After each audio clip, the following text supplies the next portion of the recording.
Well, good evening. I'm Brian Reagan, and this is Tyler Kelly. And we are coming to you with our Friday evening Twilight Talk. And Tyler, if you don't mind, go on ahead and read Matthew 24, verses 15 through 20. Therefore, when you see the abomination of desolation spoken of by Daniel the prophet standing in the holy place, whoever reads, let him understand.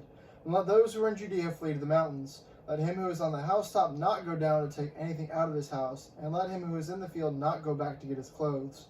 But woe to those who are pregnant and to those who are nursing babies in those days, and pray that your flight may not be in winter or on the Sabbath. All right. Now, this event right here has to talk about or deal with the destruction of Jerusalem. We looked at that passage in Daniel chapter 9 yesterday evening, and as we look at this, we want to look at the corresponding passages in Mark and Luke to get a little bit more light.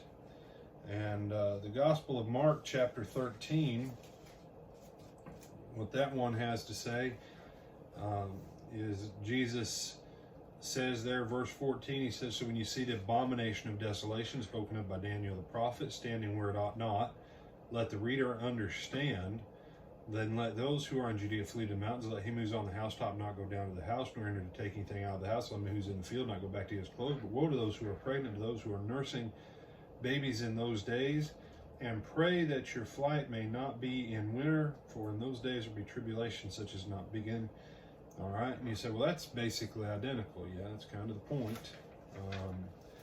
And then also, then Luke 21, and verses 20 through 24. Tyler, do you have that?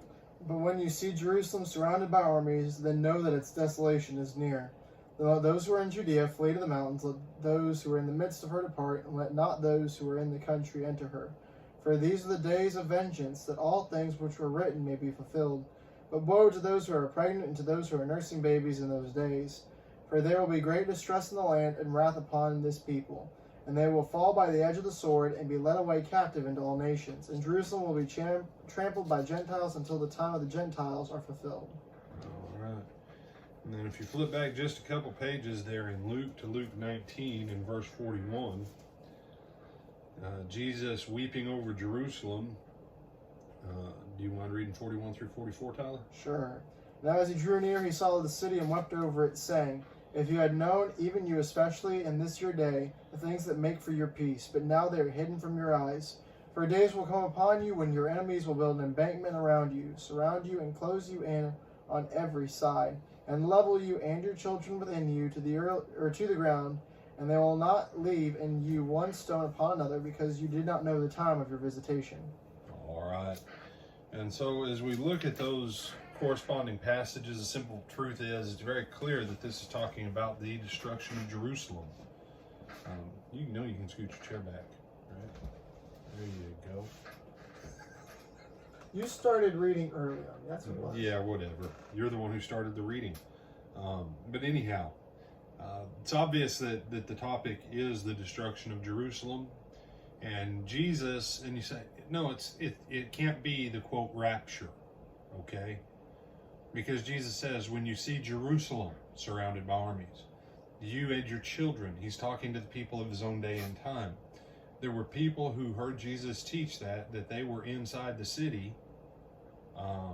when the Romans destroyed it. And probably some of them were either killed or were sold into slavery, or their children or grandchildren. Because the point is, let those who are in Judea flee to the mountains. Let him who's on the housetop not go down and take anything out of his house. Jesus is saying, when you see the Roman armies coming, get out now. Don't go into the house and pack up 16 bags to go see your Aunt Susie out west of the Dead Sea. Just don't. Get out now while you can. If you're already outside of town, don't come back in, because why? Once they clamp that town down, you ain't getting back out. So stay out. If you're out, stay out. And once you see it coming, you got to go now. Because when the Romans clamp that town down, it's going to stay locked down, and it's going to be bad. And you say, that's why Jesus says, pray that your flight may not be in winter. Winter is their wet season. It is the season of mud, and travel is very hard. And then on the Sabbath, again, because so much stuff is not in normal operational mode, getting out of town, the Jews giving you trouble, just everything. And then on top of that, if you're pregnant or nursing, and now you've got to flee 30, 40, 60 miles. And you can't flee to the north because the Romans have already been devastating that direction. You've got to go to the south and the east, because the only thing to the west is the ocean and more Roman troops. And you say, no, we're very clear. The abomination of desolation that Daniel spoke about, that Jesus was referring to, as we looked at the other passages, was the desolation and the destruction of Jerusalem by Rome. And you say, why? The reason why we're looking at this is, again, if you get this wrong, and you think that when you see this sign, that somehow the second coming of Jesus is near, the final return of Jesus at the end of time, no, this is not even close to that. And to those people, Eusebius, and today, people today, they go, well, we can't really trust Eusebius. And I'm thinking, okay, if 1800 years from now, Tyler, I'm reading a book about America, and I've got a history book written by a guy, written in 2020, basically 240 years after America became America, right? Mm-hmm. I'm going to trust the dude that's within 200 years, give or take, of when it all started, versus the guy that another 1800 years from now says, well, this is really the main book we have from that time. I think he's probably wrong on nearly everything he said. Wow, that's arrogance. Eusebius, he said that not a Christian perished in the destruction of Jerusalem, because the Christian church took this warning of Jesus so seriously that they kept their eyes open for when Rome was coming, and all the Christians did get out. And so as we continue to move through this, keep in mind this tribulation, and y'all do understand the subheadings, like my Bible says the Great Tribulation. Okay. It's the Great Tribulation of Jerusalem. Right. It's not the, quote, Great Tribulation before Jesus' return at the end of time.